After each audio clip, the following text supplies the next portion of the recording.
The Hausbarn Heritage Park is located on 10 acres east of Manning. The site houses the Leet and Farmstead, which is on the National Registry of Historic Places, and is a reflection of Manning's millionaire playboy and his desire to have the finest home in western Iowa. Billy was only 9 when his father died of complications of a broken leg. Frank, the father, had owned a bank in Manning, one in Gray, and one in Audubon, and acres of farmland in Carroll and Audubon counties. It was said you could go from Manning to Audubon and never leave Leet land. Frank died without a will, and Billy knew that he would inherit a third of the estate along with his mother and sister.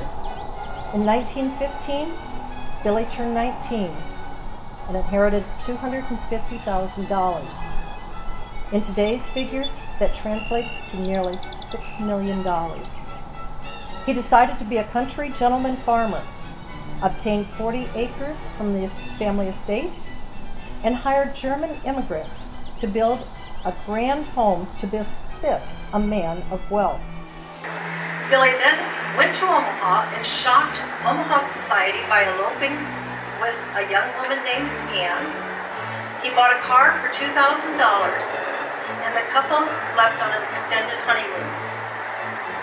Anne and Billy moved into this home July 7, 1916.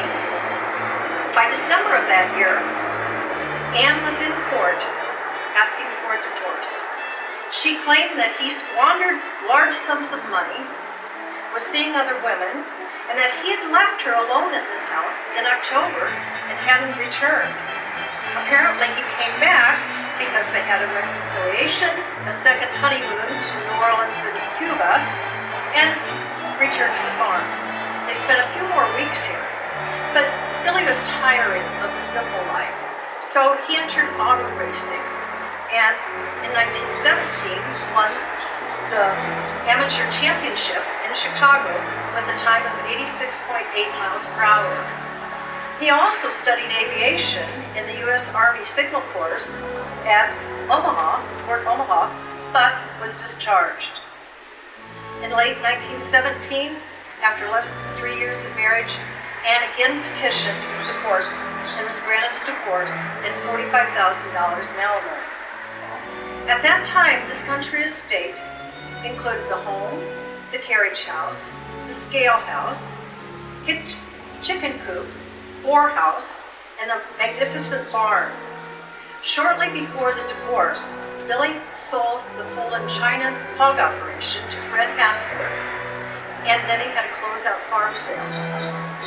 The land was first deeded to Billy's mother, Lyda, who had petitioned the courts to gain custody over his financial affairs because he was spending so much money.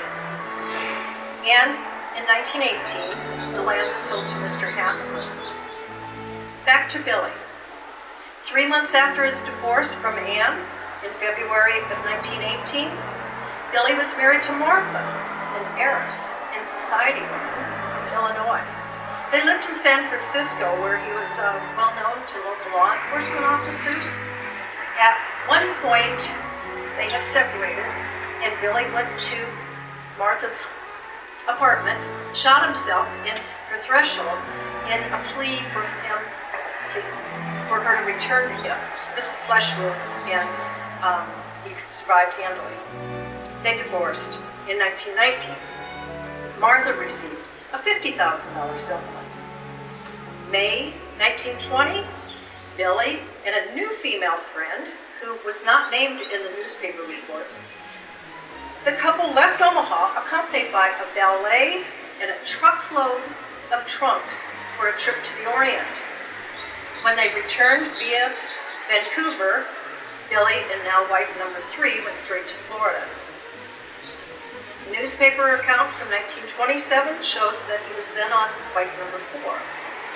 And they were living in San Francisco, and he was serving jail time for hitting his wife in the eye. The jailers, he refused to furnish bail. The jailers got really tired of him, so tired that they sent him home on probation with the thought that his wife had agreed to live with him and the jail had not, so they sent him home. The next reports that I can find of Billy are in 1966, when he died at the age of 70 in Pompano Beach, Florida. I've been told that his occupation was listed as capitalist. Eccentric, spendthrift, globetrotter, scamp, all apply to Billy Leet. Yet I have to admire him for hiring the German immigrants who built this magnificent farmstead.